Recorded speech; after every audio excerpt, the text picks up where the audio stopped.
What is that? Well, folks, this is a representation of your dog's stomach filled with kibble and some water. And this is a representation of how it looks in the stomach, which is, again, shaped like a hammock.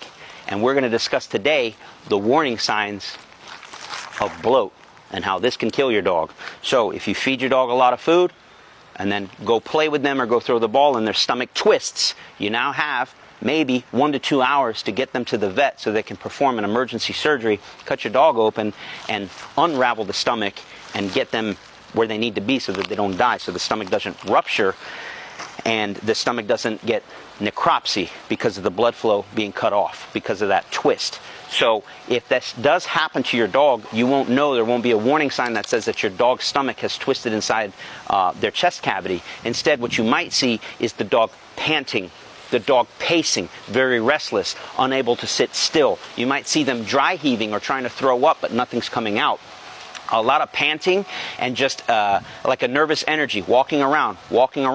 Where it gets really bad is if you start to see the stomach or the whole chest cavity start to distend and get bigger and bigger, like your dog's putting on pounds of weight by the minute, looking like the girl from Willy Wonka, the blueberry girl. They will actually blow up like a balloon. And when that starts to happen, the clock is ticking. So you should always have in the back of your mind where the 24-hour emergency vet is, because you're not going to have time to start looking it up. You're going to need to load your dog up into a car and rush them to the vet's office. There is nothing you can do at your house to solve this problem unless you're a surgeon. You got to get them to the vet's office. When they get there, they're going to aspirate the chest cavity, put your dog under, open them up, get everything back to normal, and then while they're in there, what they'll typically do is staple the stomach to the side wall of the chest cavity so that it can no longer, it's going to slide out, this is so gross, so that it's no longer going to flop around. It's actually going to be stuck so it doesn't wiggle too much.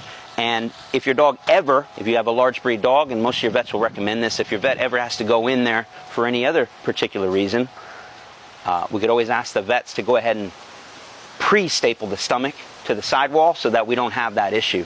Just something to think about. Make sure to look up, again, the warning signs of bloat. We are not licensed veterinarians, but we're trying to help you save your dog from what could be a catastrophe. So keep in mind the warning signs of bloat.